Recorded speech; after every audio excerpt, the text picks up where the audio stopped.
ગુજરાત યુનિવર્સિટીની સમરસ બોયઝ હોસ્ટેલમાં દારૂની મહેફિલ ઝડપાઈ। 31મી રાત્રે યુનિવર્સિટીના બોયઝ હોસ્ટેલમાં દારૂની મહેફિલ માણતા 6 વિદ્યાર્થીઓ પૈકી એક પકડાયા। યુનિવર્સિટીના રજિસ્ટ્રાર ઇન્ચાર્જ આરસી ગઢવીએ સમરસ હોસ્ટેલના રૂમ નંબર 106માં કરી હતી રેડ, જ્યાંથી 5 વિદ્યાર્થીઓ ભાગી ગયા ત્યારે એક વિદ્યાર્થી પકડાઈ ગયો, જેના પગલે યુનિવર્સિટીના કુલપતિ ડોક્ટર કિશોરસિંહ ચાવડા અને રજિસ્ટ્રાર ડોક્ટર આરસી ગઢવી દ્વારા તમામ વિદ્યાર્થીઓ સામે પોલીસ કેસ કરવાનો નિર્ણય લીધો, જેના પગલે મોડી રાત્રે વેસુ પોલીસ દ્વારા દારૂડિયા વિદ્યાર્થીઓ સામે ફરિયાદ દાખલ કરી યુનિવર્સિટી દ્વારા હાલ તમામ વિદ્યાર્થીઓના પ્રવેશ રદ કરી દેવામાં આવ્યા।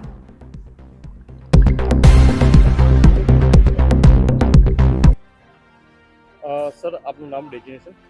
डॉक्टर रमेशदान गढ़वी, कुल सचिव वीर नर्मद दक्षिण गुजरात विश्वविद्यालय सूरत। સાહેબ, યુનિવર્સિટીના કેમ્પસના જે હોસ્ટેલ છે તેની અંદર શું ઘટના બની હતી, કઈ રીતની કાર્યવાહી?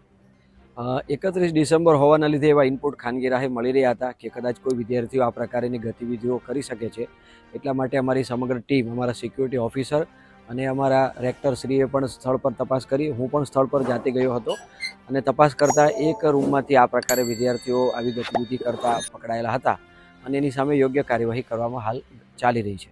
સાહેબ, શું માહિતી મળી હતી, કઈ રીતની હતા ઘટના સ્થળે મળ્યું હતું?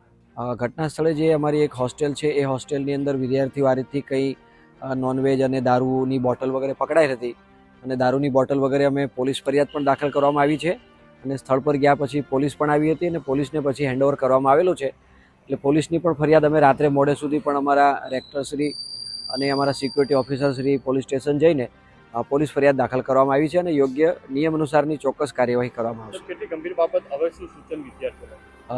ગંભીર બાબત તો ચોક્કસ કહી શકાય। આ તો એક સમાજ જાગૃતિનો પણ વિષય છે, શૈક્ષણિક સંસ્થા છે, આવનારી પેઢી છે, વિદ્યાર્થીઓ આ રાષ્ટ્રનું ભાવિ છે, રાષ્ટ્ર નિર્માણમાં વિદ્યાર્થીઓનું ભૂમિકા છે।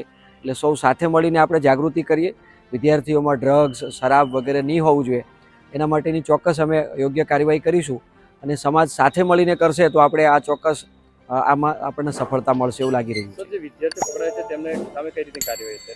જે વિદ્યાર્થીઓ પકડાયેલા છે અને જેની ઓળખ થઈ છે અધિકૃત અમારા રેકર્ડ દફતરે ચકાસણી કરતા એમના હાલ તુરંત છાત્રાલયના પ્રવેશો તો રદ કરી દીધા છે, ફાઇલો પર હુકમ થઈ ગયા છે કે એમના પ્રવેશો પણ રદ કરવાની ઘટતી કાર્યવાહી કરવામાં આવે અને એની પણ બજવણી હુકમ વગેરે આજકાલમાં થઈ જશે।